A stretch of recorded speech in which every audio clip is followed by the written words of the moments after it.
desain manusia itu seperti ini, ya. Sebaik-baiknya orang ada potensi jahat dalam dirinya yang belum terstimulasi.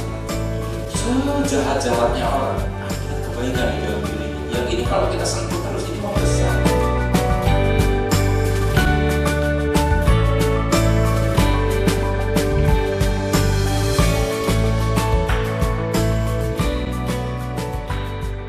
Assalamualaikum warahmatullahi wabarakatuh. Jumpa lagi kita berjumpa dengan saya Arif Rahutomo atau Arif RH dalam rekaman video iseng reborn.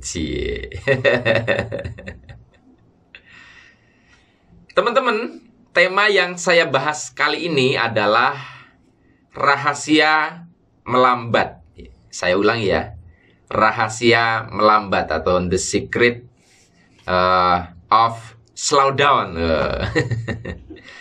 Gini, tidak ada yang sepenuhnya benar ya. Artinya segala sesuatu paradoks. Jadi saya ngomong tentang melambat ini saran kepada Anda yang terlalu cepat kayak gitu loh. Jadi kalau misalkan Anda sudah sangat lambat atau terlalu lambat, malah nanti sarannya kebalikannya. Tapi saya tidak bahas dalam video ini karena saya ingin membahas spesifik tentang rahasia di balik melambat. Jadi gini, teman-teman, mungkin ada di antara Anda yang punya problem kekhawatiran, kemudian pikirannya itu lompat-lompat berlebihan ya. Anda susah fokus, emosi Anda sulit sekali dikontrol dan sebagainya dan sebagainya. Nah, sebabnya tentunya banyak. Tetapi salah satu sebab sehingga hal itu terjadi adalah karena Anda terlalu cepat. Jadi pikiran melompat-lompat itu tidak salah, tapi ketika terlalu cepat, maka dia akan melampaui ruang waktu kekinian dan dia akan melompat ke masa depan.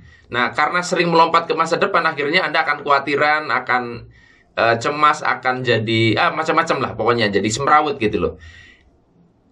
Sehingga yang perlu dilakukan adalah bagaimana mengurangi kecepatannya. Itulah yang saya bilang sebagai melambat. Nah, terus bagaimana caranya untuk melambatkan hal itu? Melambatkan ritmenya dan sebagainya. Teman-teman, amati diri Anda ya. Anda yang terlalu cepat itu punya banyak ciri-ciri. Saya tidak akan rinci ciri-cirinya, tapi saya minta nanti setelah nonton video ini mengamati apa ciri-ciri Anda. Oh ya, sebelum saya masuk menyebutkan ciri-cirinya, saya perlu sampaikan juga kenapa saya tahu tentang hal ini. Karena saya adalah orang yang juga dulu terlalu cepat. Ya, dulu terlalu cepat, khawatirannya parah ya. Sehingga saya merasakan ketidaknyamanan akibat itu. Kalau dulu kan tidak sadar tentang hal itu, akhirnya belajar macam-macam, akhirnya saya berubah. Dan yang saya bagikan dalam video ini adalah ya berbasis pengalaman saya juga. Back to topic. Apa ciri-ciri Anda terlalu cepat? Jelas tadi yang saya bilang khawatiran, ya, khawatiran dan sebagainya. Bukan itu yang mau saya bahas. Ciri-ciri Anda terlalu cepat gampang. Amati seberapa cepat Anda makan. Ya, orang-orang yang pikirannya cepat, ya, biasanya makannya cepat sekali. Nggak tahu dikunyah atau tidak, tapi pikirannya makannya cepat. Kemudian mandinya cepat.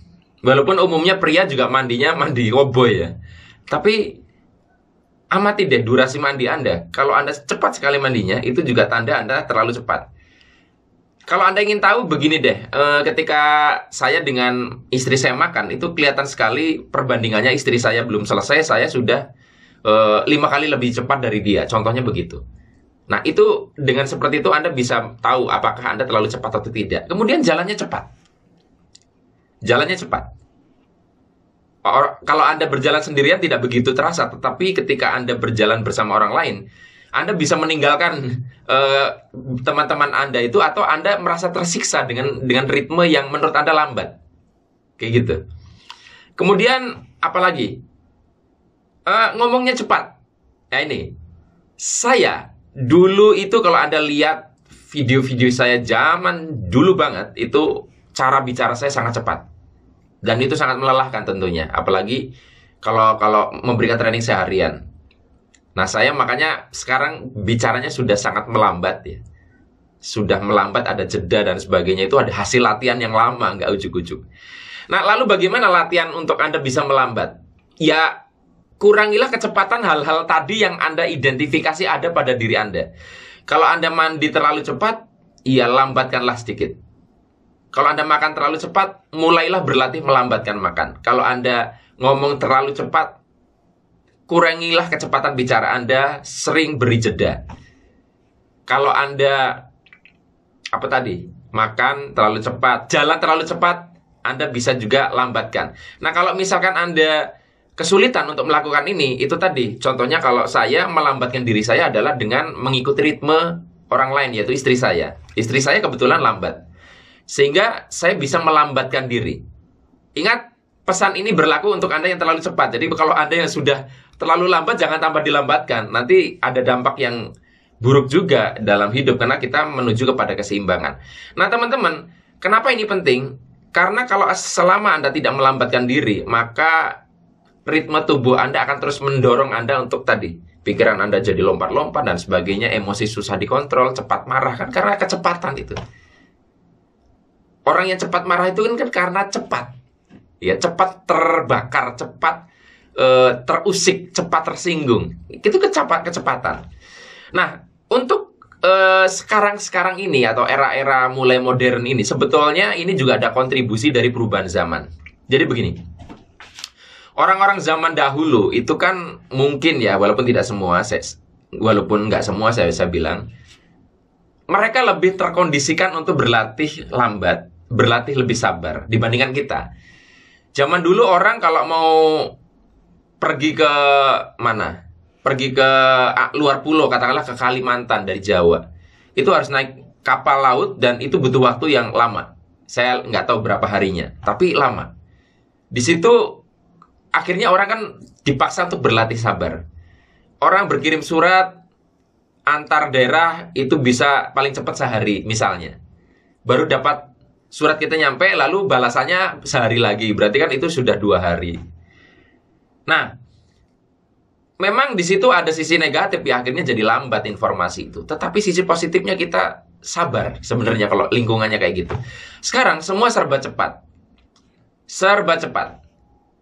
Nah, akibatnya apa? Kita mengalami perlambatan sedikit saja itu mudah naik darah. Contohnya, ketika kecepatan download Anda di internet Anda tadinya misalkan 50 Mbps turun jadi 30 Mbps, atau turun dari 40 jadi 40 Mbps, itu aja udah uring-uringan. Anda kirim pesan WhatsApp, lalu kemudian cuman centang satu hanya sekitar 2 menit, itu aja lambat banget sih, gitu loh. Jadi karena dunia ini terlalu cepat, kita terlarut di dalamnya, akhirnya ritme kita cepat, segala sesuatunya terlalu cepat akhirnya. Jadi di saat dunia yang sudah semakin cepat, teknologi sudah menawarkan kecepatan, kita perlu melakukan perlambatan. Karena untuk memberikan sebuah total antara percepatan dengan perlambatan itu kalau dijumlah jadinya keseimbangan, ya nol itu.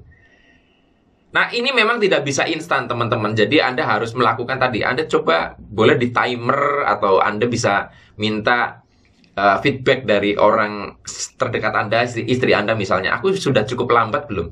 Masih cepat sih, tapi setidaknya kamu sudah 50% lebih lambat dibanding sebelumnya.